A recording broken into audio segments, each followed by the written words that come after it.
ఇది పార్ట్ 1లో మేమందరం ముందే అక్కడికి వెళ్ళి చెప్పినాము. మార్కెట్కి వెళ్ళి మార్కెట్ రిసిప్ట్స్ అన్నీ కూడా దొంగ రిసిప్ట్లు అని కమిషనర్ గారే ఒప్పుకున్నారు. ఒప్పుకున్న తర్వాత 2-3 రోజులలో ఆ గేట్ అనేది లేకుండా చేసి పార్కింగ్ను అందుబాటులోకి తీసుకొచ్చిన తర్వాతనే మేము పార్కింగ్ టికెట్లు తీసుకుంటామని చెప్పడం జరిగింది.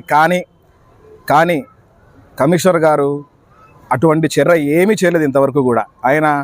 ఆయన పని ఆయన చేసుకుంటూనే పోతున్నాడు. దొంగ టికెట్లు ఇస్తానే ఉన్నాడు. ఇప్పటి వరకు కూడా లక్షలు దోచుకుంటానే ఉన్నారు. కొంచెం కూడా వాళ్ళకు సీరియస్నెస్ లేదు. ప్రజలు తిడుతున్నారు అక్కడ. మళ్ళీ ఈరోజు కమిషనర్ గారే ఒప్పుకున్నారు కదా, ఇది దొంగ రిసిప్ట్లు, ఇవి ఇచ్చి మరీ గేట్ ఎందుకు రాబడుకుంటున్నారని చెప్పి ప్రజలు తిడుతున్నా కూడా సిగ్గు లేకపోతే ప్రజలు తిరగబడతారు.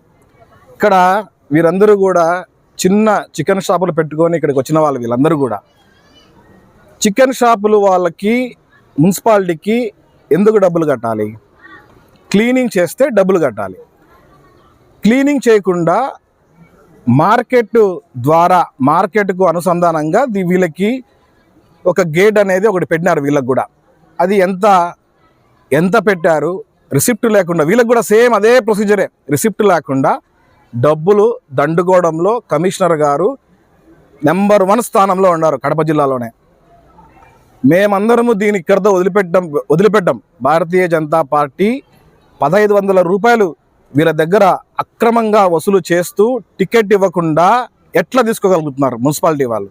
మేము మొన్న కూడా అడిగాం, అక్కడ రిసిప్ట్లు పెట్టండి, పార్కింగ్ టికెట్లు ఆర్గనైజ్డ్గా మున్సిపాలిటీ ఆర్గనైజ్డ్గా ఒక టికెట్ ముద్రించి ఇవ్వండి అంటే దానికి కూడా వాళ్ళు చేయడం లేదు. ఇప్పుడు ఇది కూడా అంతే సేమ్.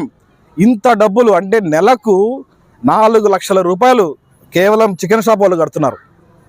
300 షాపులు ఉంటే 300 షాపులు ఇంటూ 1500 రూపాయలు ప్రతి నెల. ఈ డబ్బులు ఎవరికి పోతా ఉంది? రిసిప్ట్ ఇచ్చినారా పోనీ? వీళ్ళకు ఎందుకు కట్టాలి? ఈ క్వశ్చన్లకు ఏది కూడా కమిషనర్ గారు ఆన్సర్ చేయరు. ఏమంటారంటే గజిట్ ఉంది కాబట్టి మేము డబ్బులు కలెక్ట్ చేస్తామంటారు.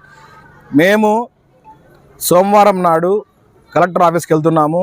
భారతీయ జనతా పార్టీ అధ్యక్షులు అందరం కలిసి కమిషనర్ గారి మీద రిపోర్ట్ చేస్తాము. ఇల్లీగల్ దందా మీరు ఆపకుండా ఇది ఇట్లనే కంటిన్యూ చేస్తూ ఉంటే మేమందరం కూడా మున్సిపాలిటీని ముట్టడి చేస్తామని చెప్పి అందరికీ తెలియజేస్తున్నాం. ధన్యవాదాలు.